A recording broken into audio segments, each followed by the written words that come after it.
This time on the Eurostep. Denver versus Minnesota. Who's going home early? How's the East stacking up? And we discuss the new Team USA roster. Hi, I'm Oisin Brown, and this is the Eurostep on CRC. This week I'm joined by Gillian Loftus Y'all. and Alex Evans. Walmart kid for MVP.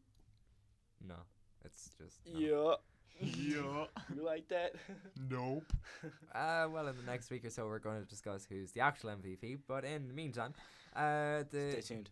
the new Team USA roster for international basketball was announced during the week. Their coach is Greg Popovich of the San Antonio Spurs. If you haven't heard of him, he's probably the greatest coach of all time. Easy. Who? Anyway, it's a 35-man roster from now until 2020, I suppose. It finishes after the Tokyo Olympics. Indeed. So I'm going to very quickly try and list the 35 players. 3, 2, 1, go. Harrison Barnes, Bradley Beal, Devin Booker, Jimmy Butler, Mike Conley Jr., DeMarcus Cousins, Steph Curry, Anthony Davis, DeMar DeRozan, Andre Drummond, Kevin Durant, Paul George, Eric Gordon, Draymond Green, Blake Griffin, James Harden, Tobias Harris, Gordon Hayward, Kyrie Irving, LeBron James, DeAndre Jordan, Kawhi Leonard, Damian Lillard, Kevin Love, Kyle Lowry, CJ McCollum, Chris Middleton, Victor Oladipo, Chris Paul, Isaiah Thomas, Klay Thompson, Miles Turner, Kemba Walker, John Wall, and Russell Westbrook. Damn, I Get think that man a drink. I think we can go home now. So there are 5 players in the roster who are selected for the first time. They are Devin Booker, CJ McCollum, Chris Middleton, Isaiah Thomas, and Miles Turner. Probably the most notable absentee who's been there before is Carmelo Anthony. He is He's the king of Team USA. Mr. USA. he's their all-time points leader, rebounds leader, most medals, most threes in a game, most points in a game. He is Mr. America when it comes to basketball internationally. But yeah, he's gone, and when you look at the list, would you say it's fair enough he's gone? Yeah, he hasn't really deserved a roster spot. He hasn't been great this year for OKC. And Greg Popovich isn't the kind of guy to just give Carmelo Anthony a roster spot just because he's Carmelo Anthony. He give it to people who deserve it based on talent and performance this year or last year. Alex? Yeah, it's hard to see Melo go. He always steps up his game when he has the Team USA jerseys on. But it is kind of hard, but we've seen he is on the decline. And this is the pool for 2018 to 2020. So we know he's on the decline, and by 2020 he might be out of the league completely. So it's probably not ideal for his standpoint. He's gone to OKC. Things haven't really worked out, and now he's off the Team USA. Right now for Melo, it's not looking like he's made the best decisions over the past couple of seasons. I think one big name missing from the list is LaMarcus Aldridge. We've talked about him previously in another episode, but he's been superb for San Antonio this year.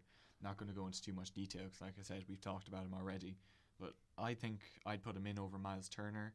The roster already has athletic centers like Andre Drummond and DeAndre Jordan, although I will say Miles Turner is more advanced offensively than those. But maybe the team could use an extremely skilled post scorer like LaMarcus Aldridge, and especially considering Greg Popovich is the coach for Team USA, it's a bit shocking to see Not his just his kinda, decision, though. his all-star. I'd imagine there's a whole there's like selection Mike team. Krzyzewski. He's a kind of advisor for the team. He'd help pick it. Yeah, I mean, me personally, I suppose out of the experienced players in the league, LaMarcus Aldridge is easily the biggest name left out. Obviously, I suppose this season he has massively stepped up in comparison to his previous seasons in San Antonio. This is his best season since his last season in Portland.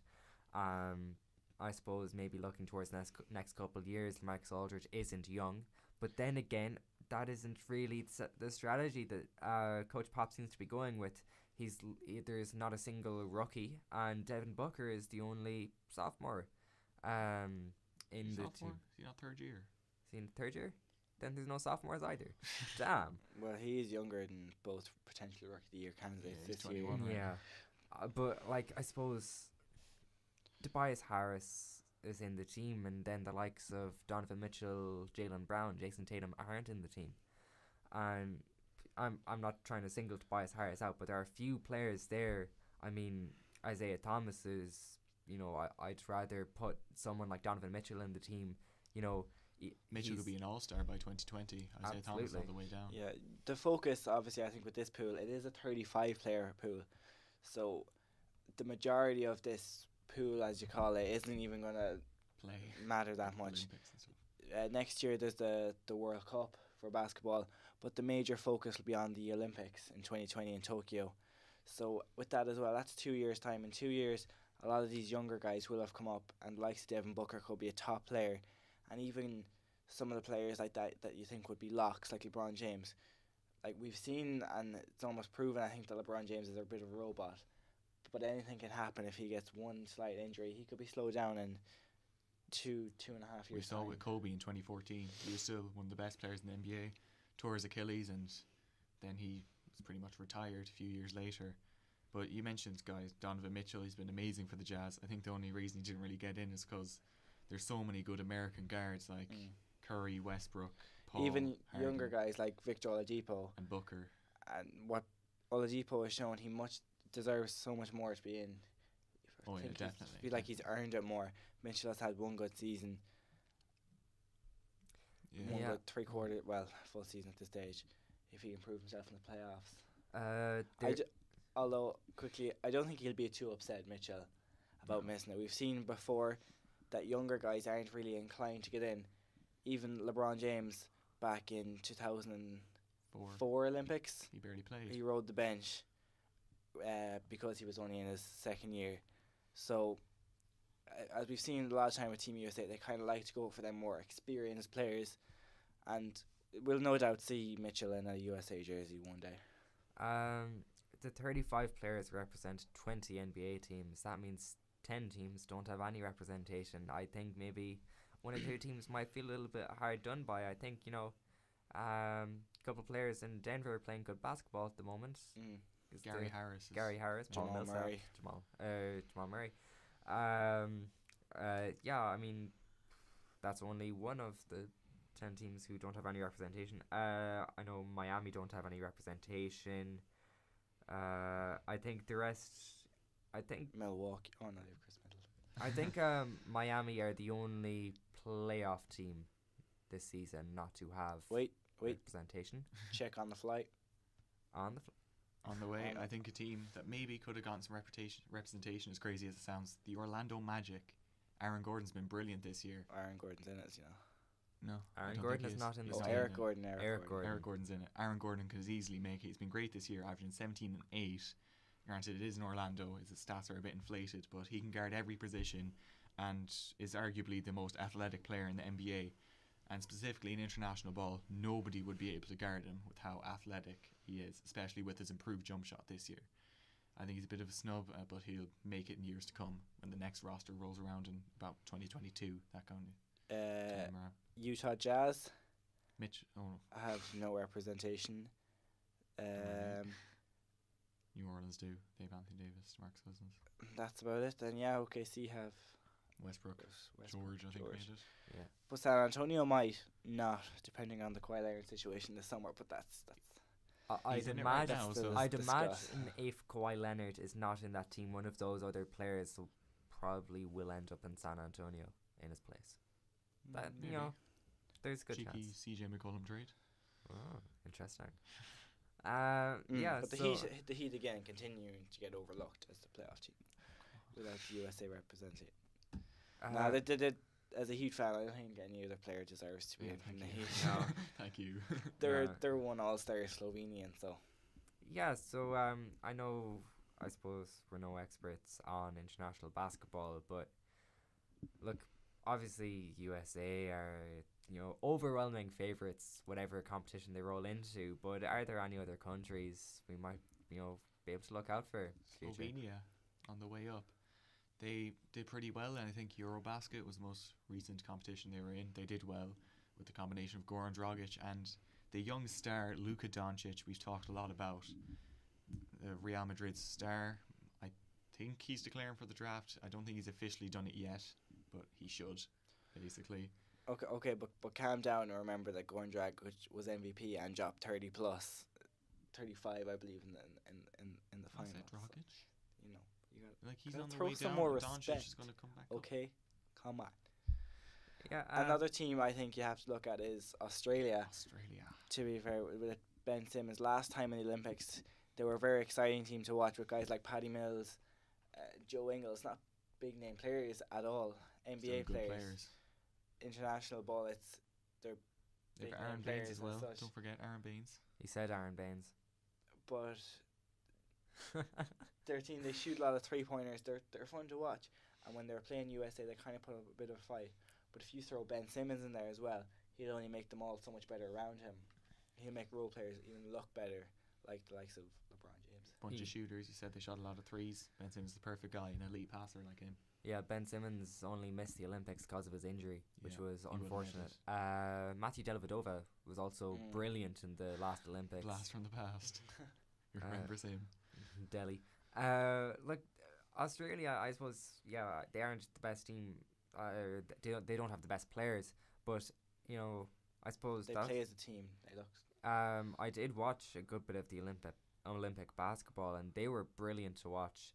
And I suppose, since the Argentinians are aging as well now, they aren't the same team that they were when didn't they pip the USA to the 2008 Olympics?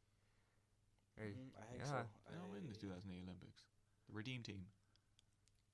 Was it 2004? It was. 2004? Yeah. Yeah. 2008, 2008 Well, Redeem obviously, team. yeah, you wouldn't expect a team from 2004 to, I suppose, put it up in the 2020 Olympics. I'd suppose Manu Ginobili will be gone from the Argentinian team as well. Unfortunate, but you know, there are teams who can, I suppose, at least put it up to America for a bit. Yeah, you've always got to look out for a team like Spain. They Yeah, Spain always are always have good.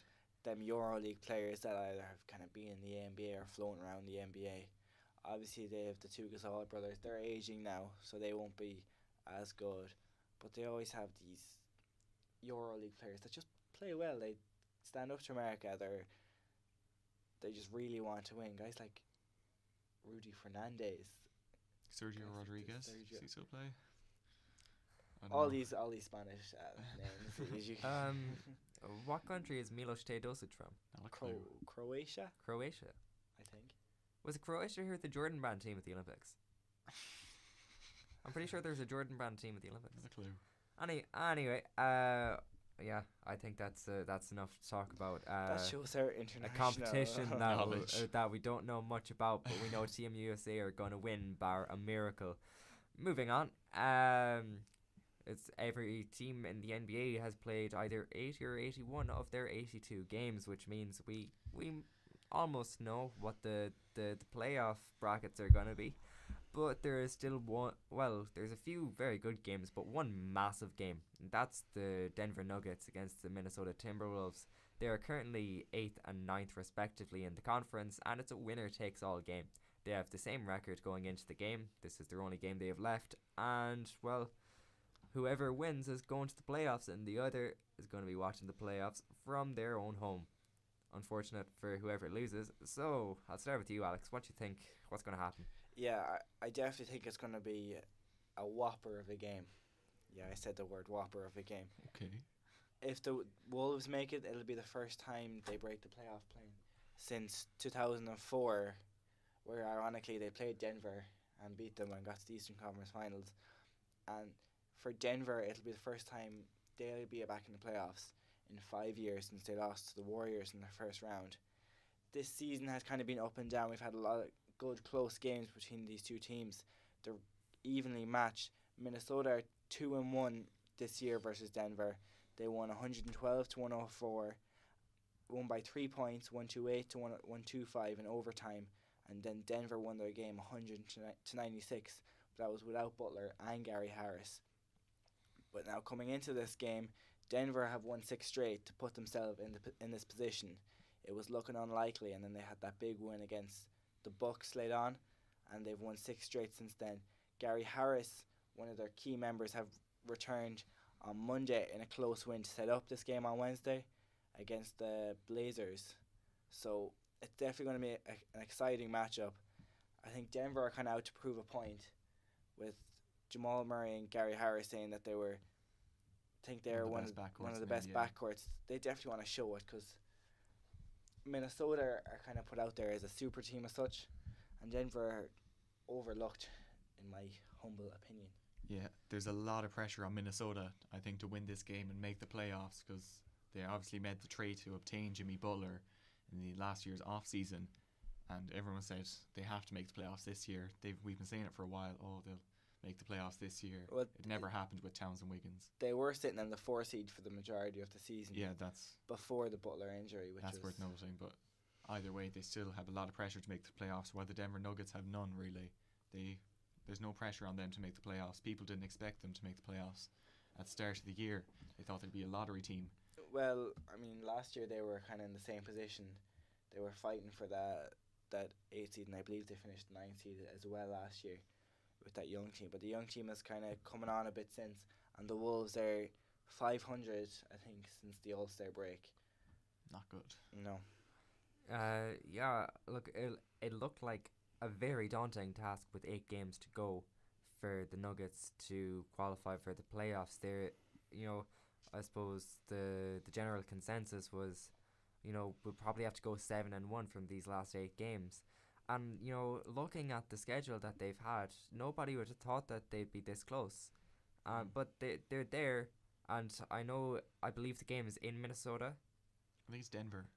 If it's in Denver, I mean... I have Minnesota versus Denver written down, so... Alex, on the fly once more. I think it's But Denver. anyway, my point being, obviously, we know Denver as the team of mile-high basketball. It's not... Update, it's in Minnesota. Damn it. Well, anyway, I was going to say, if it were in Denver, that's one of the hardest places to go in the league. It's hard to adjust to that. The ball travel's definitely up there. Somehow. It's indoors, but somehow, yeah. Really? There's just something special about playing in Denver. And, I suppose it is a bit unfortunate that they haven't been in the playoffs for a number of years. But this is a very good team with Millsap, Murray, Green, Jokic. Jokic is The Joker. one of the best players in the league in his position. I think Easily. as well with the Nuggets, they have a very underrated bench. They have guys like Will Barton, Wilson Chandler, guys that have kind of experience, but they still can bring that bit to the energy. game. Like Will Barton came in to the starting lineup for the past few games in replacement of Gary Harris, and he's putting up numbers. Like he slotted in there, and it hasn't made much of a difference. Like they've gone on this good streak, so once Gary Harris can come back, that's another extra boost they'll have to their bench. Well, I'm going to ask you the most important question. Who's going to win? You can go first. See, I think both teams will really be up for this game, especially Denver, because they're out to prove their point. But it is really hard. I think it's going to be a close one, but I think Minnesota might pull it out. The fact that they're at home will help as well, because that crowd hasn't seen playoff basketball since 2004. That's a long while, especially for long-term fans who've been there through the Kevin Love era, the tough era, the last 4 or 5 years where they've done pretty much nothing. So they'll really want to win. I think Jimmy Butler, the kind of leader of that team, will rile them up, them young guys. And I just don't know. Denver, I've kind of missed it before. They don't really have a leader. I don't think that will come out and say, right, this is what we have to do. Because it will be a playoff-type game. It's like a play-in, if you will, to see who's going to make it. So that one-game series, I think home advantage with Minnesota, and I think they'll do it. And because the fact they've shown that they're a better team than Denver this year, the only time that Denver pulled out the win was when they were missing Butler. I'm going to go with Denver for this one. Partly because I want to see them in the playoffs more, but I do think that they can definitely beat Minnesota. They have the guys to do it. Like you mentioned before, Jamal Murray and Gary Harris, they're on a mission to prove that they are, in fact, one of the best backcourts in the NBA. And Jeff Teague, Jimmy Butler's a pretty good one too. It's a good backcourt to prove that they are better than. And Nikola Jokic, I think he'll have a field day against Karl Anthony Towns, who cannot guard him. Granted, it's the same on the other side of the court, but I think Nikola Jokic might be a bit better offensively. And Paul Millsap will want to make the playoffs. He's edging towards the end of his career, and he doesn't have much more time to do it. But I think if Jamal Murray and Gary Harris, if they're having a good game, Jimmy Butler, who's been there in the playoffs and who's known for his lockdown defense, especially when he wants, might just say turn it on defensively anyways and just shut out Butler or Murray. You can only guard one of them. Maybe from the start of the game even. You can only guard one. Jeff T's going to have to guard the other, and it's not a good sign. Yeah, look, this is going to be Great game. a great game. I can't wait. I mean, just there. You couldn't ask for a better game to finish the season. I think It's almost as if it's rigged. almost. Conspiracy. And the next time on the Illuminati show. Anyway, yeah, look. Oisin, know- what's your prediction? The head says Minnesota and the heart says Denver. It's such a hard one, a few games ago I just said Minnesota no problem, and what, Jimmy Butler's gonna be back? He's back Jimmy a while. Butler, he's back a couple of games. He's back. But Gary Harris, he played back as well. 15 minutes Monday night in there. A good win against the Blazers team that came down, and Damian Lillard's heroics wasn't enough to save the Blazers this time. So I think Gary Harris might get thrown into the deep end, and he might show signs of rust early on. So if Butler can kind of shut out Murray, then that backcourt might be off to a slow start in the first half. They might come out in the second half and do more, but Yeah, but obviously, Denver are a different proposition. Even if you just say Murray taking out that backcourt, you've one of the best passers, not only one of the best passing centers in Nikola Jokic. Probably the best. one of the best passers, full stop. He can pass the ball like few other players in the league. It's something very special, especially looking at the fact that he's a center, and it's Yeah, the center matchup in this game is going to be a really exciting one. Because neither of them So, can guard each other. They're both probably going to have 30. If Jokic doesn't get 30, he'll have 10 assists. yeah, he's But I think a big factor in this game could be Andrew Wiggins. The wild I card. think he's a bit overlooked. But defensively, he's not going to have that much of a task. And because of his length as well, depending on if we've seen the Wolves this year like to go big, if they go big as well, then Wiggins could slide over and maybe again take one of the guards if they're having one of them nights. Otherwise, if he's on Wilson Chandler, I'm not sure exactly what Wilson Chandler is going to do. Not much. To be fair to Wilson Chandler, You'll be able to concentrate more on offense. We know he has a good post game. Joel Embiid specifically wanted Andrew Wiggins' post game coach because it was so good. He's a decent offensive player, and he might kind of be able to show out because maybe Butler will have to. I think we've gone too harsh on Andrew Wiggins. Yeah, he's not a boss. And in my head, he's kind of like. I think if he's having a decent game, he'll be the wild card that'll put Minnesota over the edge. Yeah. Well, there are a few other big games going on, even if they don't have the same sort of weight to them. We'll start with the Western Conference. San Antonio are playing New Orleans. Start with you, Killian. What do you think? It's a very interesting matchup because the winner gets the 5th seed and the loser gets the 7th seed, assuming that OKC beats Memphis, which is very likely. Both teams will be going all out because that 7th seed means you're going to have to play Golden State in the first round. Never mind the second round. No one wants to play Golden State. You much rather play Utah or Portland, depending on that game. Team. They'll both be going all out. Like I said, it will come down to the big man matchup with LaMarcus Aldridge and Anthony Davis. Whoever kind of shows out will win the game for their team. Alex? Yeah, I have a feeling I might go with San Antonio for this one, just because Pop will have that in the back of his mind that the Warriors are the 2 seed and the Spurs are going to want to show, especially for making their Kawhi Leonard case, that they're still a decent team without him and that they can still put in work. Even if they do lose in the first round, say if they won to a Jazz or a Portland, they'd much rather go up against one of them 2 teams, especially Utah, who in the first game or 2 might be a little bit shook by the playoff atmosphere, I think. And then again, they play Houston in the second round, which I think would be their preferred matchup, rather than against. Stay away from Golden State as long as you can, as far as you can. Prolong them to the Western Conference Finals, and you're doing good. Although the Spurs won't get there. No. Houston will beat them, but if they can put up a fight against Houston, Kawhi might go, all right, there might be something here. So whoever wins that game will play the winners of the Blazers Jazz game, if I'm not mistaken. Whoever wins that game plays the loser. The loser, okay. So anyway, Blazers Jazz. I'll start with you, Alex. Who's gonna win? I think again this is going to be an exciting matchup. Mitchell going up against McCollum and Lillard. But the Blazers, I think they'll know as well that they'll want to win that game to stay in the 3 seed. Again, Utah, it could be a playoff atmosphere again with that kind of game. And I said it just there, but Utah, I'm not sure where is the game. Not a clue. I have it down as Utah here, but after the Denver-Minnesota one, I wouldn't trust myself. But like you were saying, it'll be a good game. Whoever wins it gets the 3rd seed, but do they want to win? I think Lillard and McCollum will just have too much. Yeah. When it's down to the 82nd game, unless players are resting, they're not going to want to lose. They're not going to want to break that rhythm that they have, especially when they're such a high off seed. Just for reference, the game is in Portland. I have these all messed up. Yeah.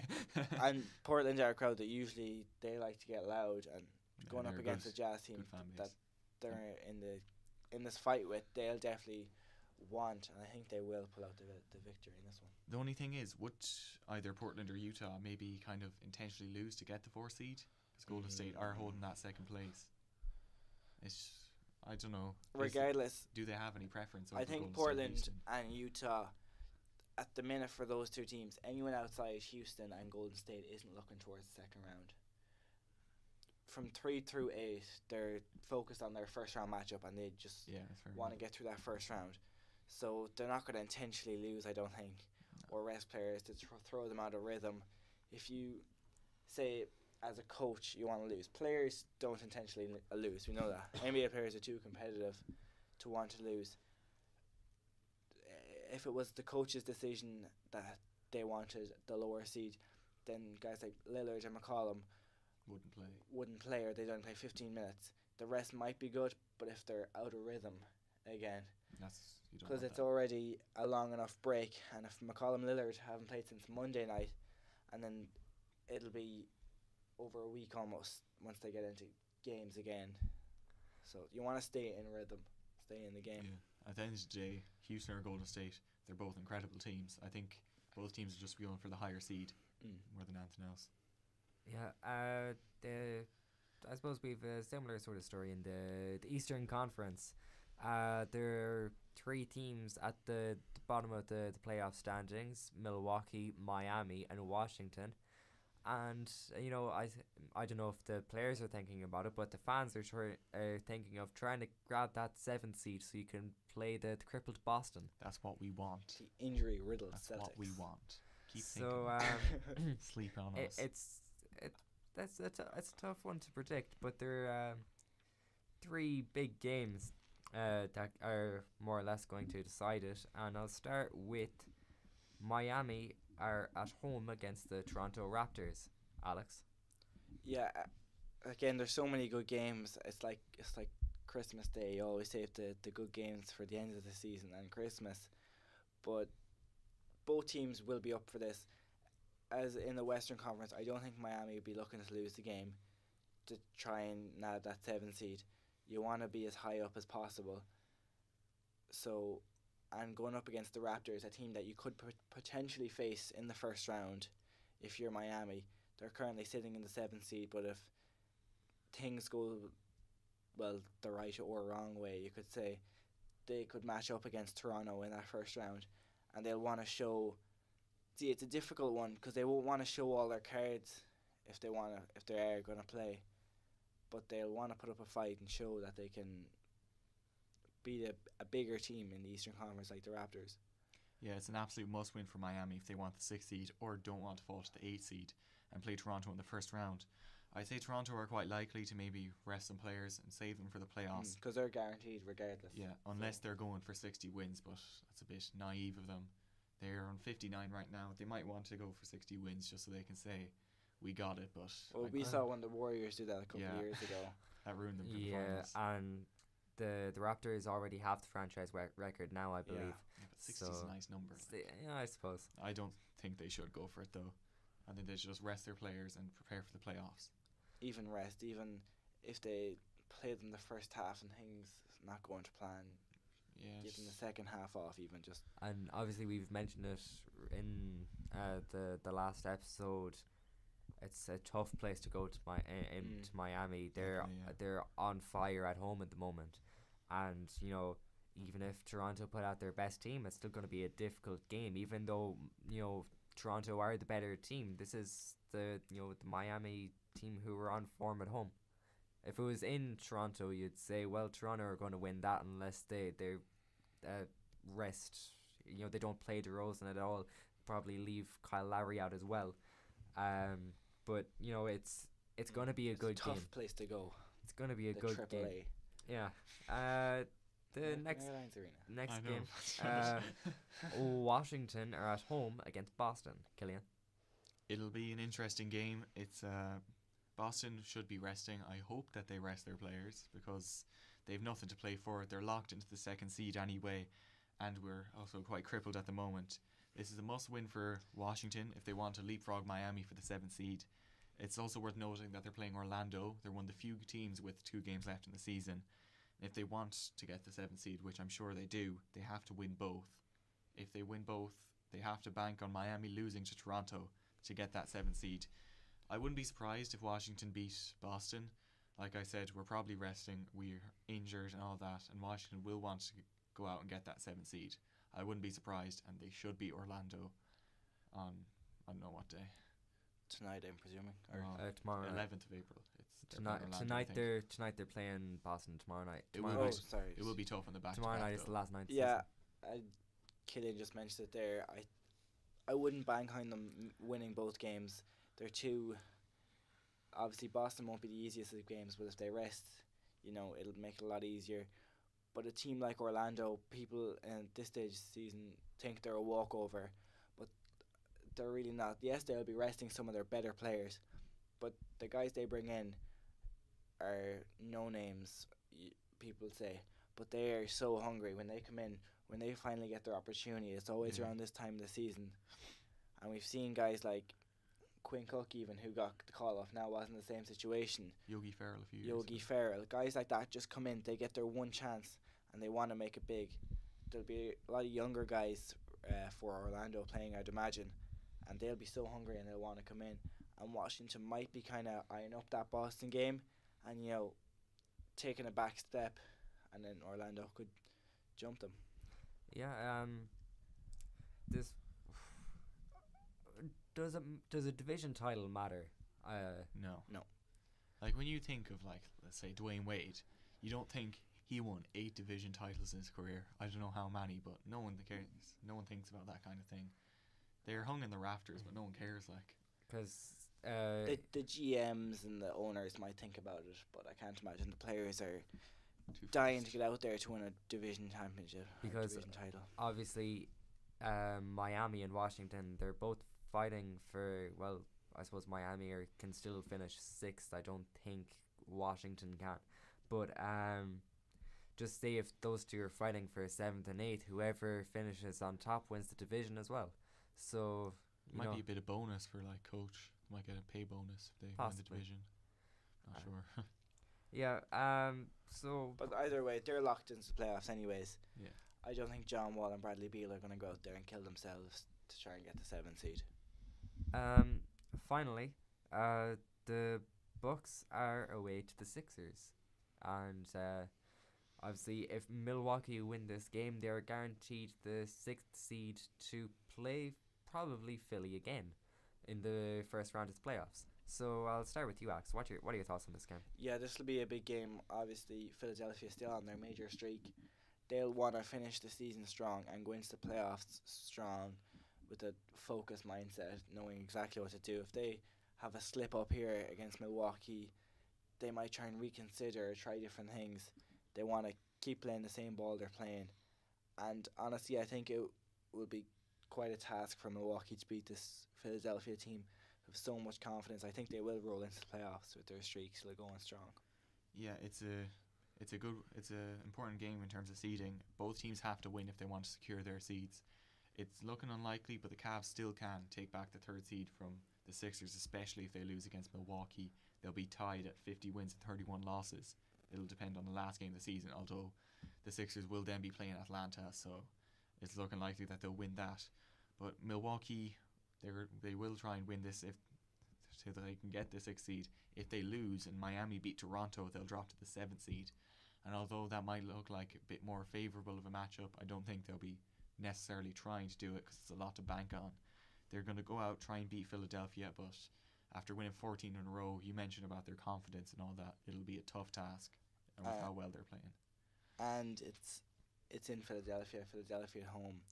Obviously, like we've seen before, that crowd is going to get so loud for the Sixers in the last regular season game before they finally get back to the playoffs with a much new and improved team. Yeah, at the other side, the tank race, well, Phoenix already won that, so they'll We're obviously... just about the kind of 3 through 5 picks.